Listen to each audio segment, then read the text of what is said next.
In the newsroom. Now, as you've perhaps seen in the news, the focus squarely on Africa's political will, you might say, this Thursday.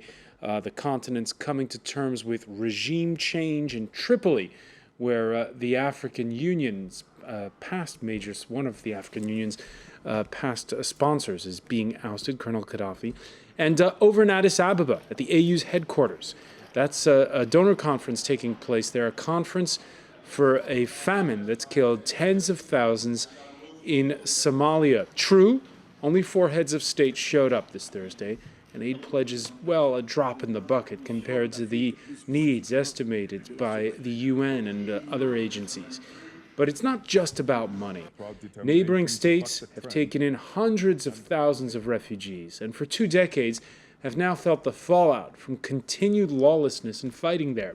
Whose job is it to feed the Somalis? And how do you go about doing it in a country where Islamist al-Shabaab militias are hostile to Western aid agencies?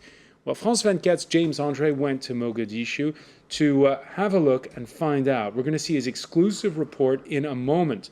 In the France 24 debate, we'll be looking at the politics of recurring famine in Somalia, and we'll be talking about it with Billy O'Cadamary of sister station Radio France International, and also with Duncan McLean of MSF, Doctors Without Borders. Thanks for being here.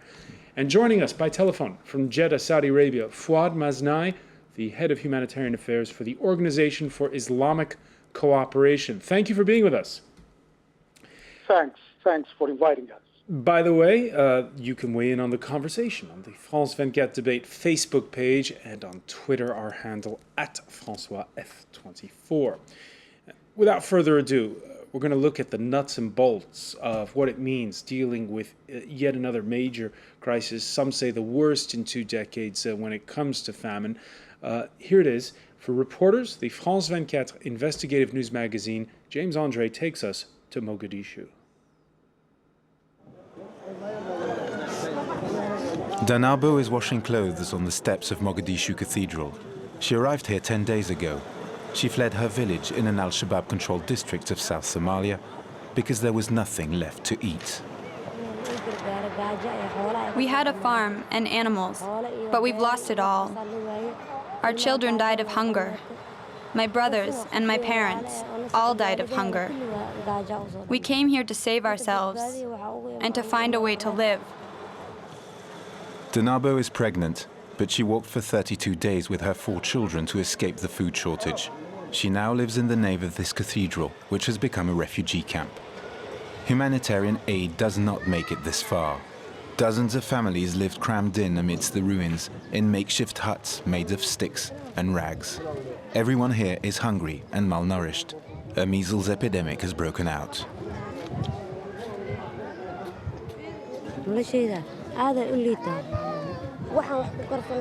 We're weak, really weak. We have nothing to sleep on, nothing to cook with, nothing to eat. Our life here is very hard. We get stung by mosquitoes. We have no medicine. They haven't given us anything. Like most of her neighbors, Danabo has fled a famine-stricken village for a war-torn capital. Mogadishu is one of the most dangerous places on the planet. 20 years of civil war have left the city in ruins. Going out without a flak jacket and an armed escort would be suicide. Just a few weeks ago, civilians were being caught in the crossfire of heavy fighting between the al-Shabaab militia and the forces loyal to the transitional federal government. Suddenly, on the 6th of August, the al-Shabaab insurgents surprisingly withdrew from Mogadishu. There is no more fighting in Baraka Market. This former al-Shabaab stronghold, once the economic center of the city, is now deserted. An eerie ghost town, it bears the scars of intense combat. The occasional passers-by have come to check on their houses for looters. This Radio Simba journalist lost a colleague during the battle. You see the central reservation there? And the building marked Galad. Well, the sniper was up there. We were moving aid here, and my colleague was shot in the head, right here. Since January, the drought has driven almost 100,000 people to seek refuge in this maelstrom. It's the only way to avoid starving to death. Badbado camp receives most new refugees. It was created by the Somali Transitional Government specifically to cope with this crisis. Nearly 30,000 people have arrived here. All of them have fled al-Shabaab-controlled areas where all humanitarian aid is banned. Like most people, Zainab had to sneak out of her village. Her situation in the camp isn't much better than it was in her village, but at least she is out of al-Shabaab's grasp.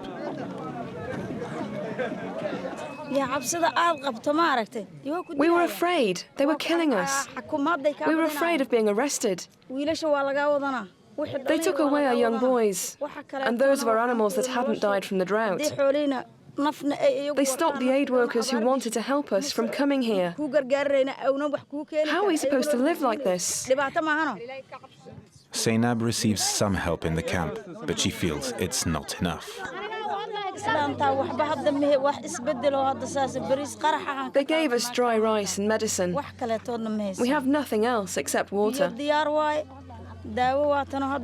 Medicine just started arriving 2 days ago, but nothing has changed. There are no tents, no tarpaulins. Sometimes there's rice, sometimes there's none. 100 to 120 people arrive at Badbado camp every day, making the area increasingly hard to control. Despite the police effort, armed criminals from different clans cause havoc in parts of this huge Rak city. They steal food from the refugees to sell on. The weakest people, those like Halima, don't even manage to collect their food aid. We cannot collect the food because of the armed men. They are stronger than us and they take the food by force. On the 5th of August, the World Food Programme organized a large dry food distribution in Badbado camp. But the event turned into a gunfight. At least 10 refugees were killed, and the raiders left with 10 trucks, loaded with 300 tons of food. It was a severe blow for the humanitarian organizations. There was a certain amount of trouble, and some of the food ended up being looted. It resulted in the very sad news that several people were killed. And that's just unacceptable. I mean, you're trying to help people. You're not trying to cause a situation, obviously, which can be taken advantage of. And that's why it's a very challenging environment. We are working on the best way we can get out, mitigating any risks to those who need the food. At Mogadishu airport, planes keep landing, their holds full of food and medicine. The problem is getting these precious items distributed. Al-Shabaab has pulled out of Mogadishu, but foreign aid staff still can't operate out in the field. Shabaab fighters are still in certain areas that we know about. They could well have quite a lot of weapons there, unexploded contraptions. So these areas remain very dangerous. This ruined neighborhood used to be an Al-Shabaab stronghold. Just a few days ago, it was impossible to walk these streets. General Dago Badan, the Deputy Chief of Staff of the Somali Army, is our guide. This is mine. The general is particularly proud of the fact he now controls Mogadishu Stadium, infamous for being the scene of public executions and amputations carried out by Al-Shabaab. Before, we couldn't come here. Now we can. They didn't get out of their own free will. We fought for it. We showed them what we were capable of. Like the rest of the city, the stadium was not captured by the army, but abandoned by Al-Shabaab. The insurgents claim it was a strategic retreat, marking a shift to guerrilla terror tactics. As he takes us to the front line, the general is full of praise for his men. I think the army has shown its patriotism. They didn't have any shoes, any equipment, any camps, any hospitals, any beds, any houses. They fought out of pure patriotism. The front line is now in the northeast of the city. This ruined building is being used as a makeshift fort by African Union forces and the Somali army.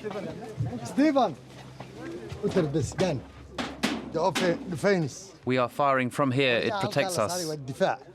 From here, they fire at Al-Shabaab insurgents, entrenched around the former pasta factory a few hundred meters away.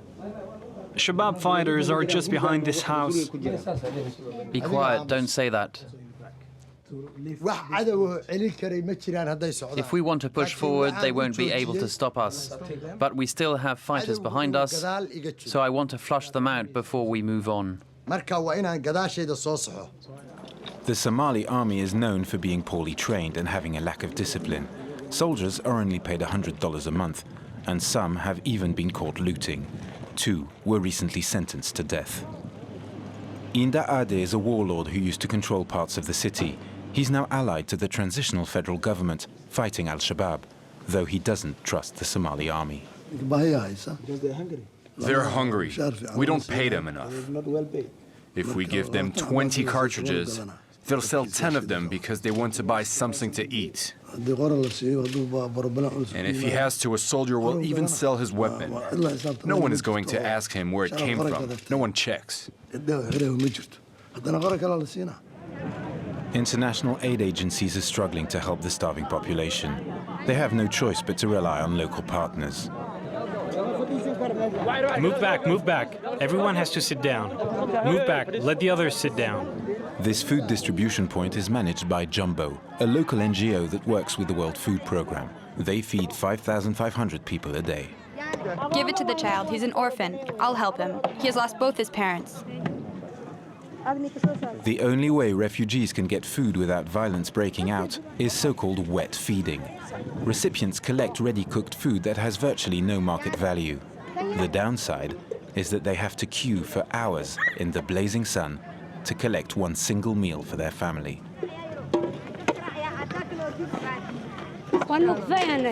We want dry food that we could cook at home, but we can't find any. What they cook here isn't edible. It's too dry, but we can't find raw food anywhere. Again, the weakest refugees struggle to pick up their meal. We bring food to where the most malnourished are living in the camp next door. We direct the most severe cases to the hospital in Banadir.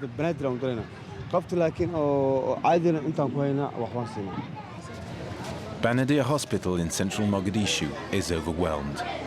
There are no available beds. Some patients wait for treatment on the floor. Dr. Walid El Haj works for an international NGO.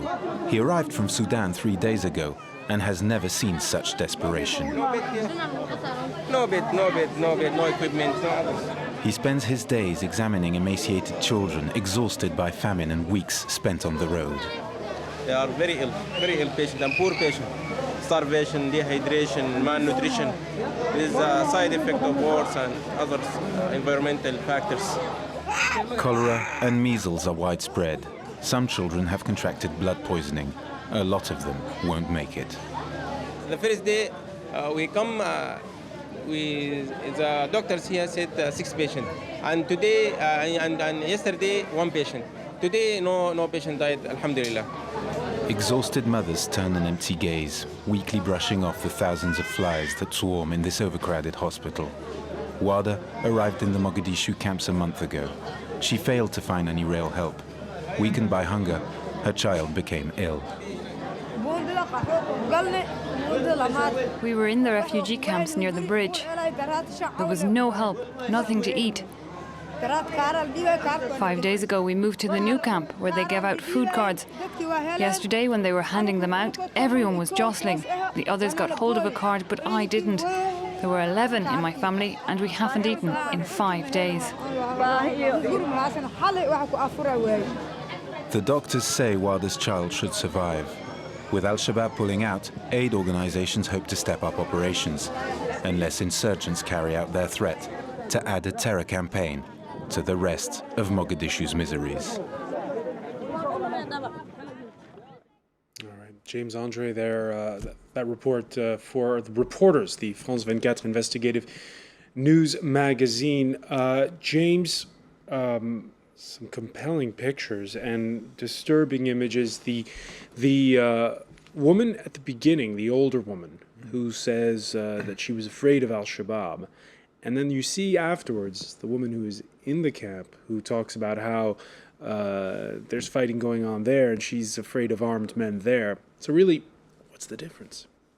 Well, it's very difficult to say. The thing is, Al-Shabaab have indeed pulled out of the city for the time being. They had lost a lot of their power over the past few months because there's been a push by the AMISOM, who managed to free Bakara Market a few weeks ago, and that has taken a lot of money out of Al-Shabaab, because they used to, according to estimates, make when you were with the 30 Somali and army, 60 millions. When you were with the Somali army there, did you have the sense that they really were behind that wall just on the other side? Oh, they definitely were. I mean, we actually heard shooting. They were there. The thing is, the general was trying to look tough, and the thing is, the Somali army has this rather, very bad reputation for looting and for all these incidents that have occurred with Somali soldiers. So.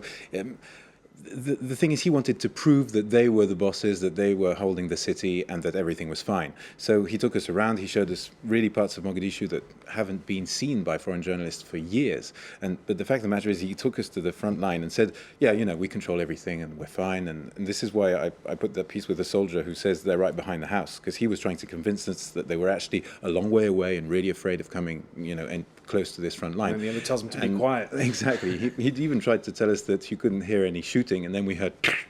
No, okay. So yeah, he was on a PR stint to try and prove that the army was holding the city. Duncan McLean, what struck you in that report? All sorts of points. I think some of the obvious ones from the camps and the situation in which people find themselves. We can talk a little bit later, I suppose, about some of the more acute medical needs and what agencies, not just MSF, but many others are trying to do to respond. But just on another point along the lines of what you were just describing, and especially at the end of the report, where if there's not a return to conflict in Mogadishu, the different tactics that have been threatened by the Al-Shabaab are actually are put in place, then aid agencies would be able to respond. And what strikes me very much now about this city is for me, it's not very clear that it's less dangerous today than what it was several weeks ago. Certainly to negotiate access to different areas has become more complex. The chances of being in the wrong place at the wrong time compared to when there was a more clearly defined front have certainly increased as well. So for me, it's not about having an opinion about what's good or bad about how the conflict evolved, but rather saying that it's certainly not going to get any easier in the weeks and months to come, given recent developments. All right, and just very briefly before we go to the break, Fouad Maznai, the Somalis have seen it all over the last 2 decades, but this is really a grave situation.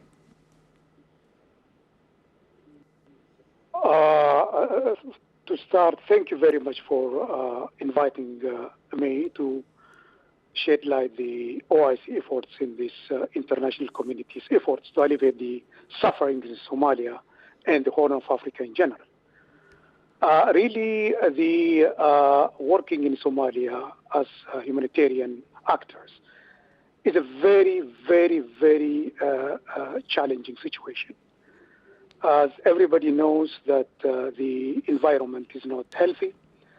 However, OIC, since its intervention early beginning of this year, in March, they have opened an office in a headquarters in Mogadishu. Fouad Maznai, unfortunately, I'm going to have to interrupt you very briefly. We're going to have to take a quick break for a news update, and we'll be back. Stay with us. The France 24 debate continues.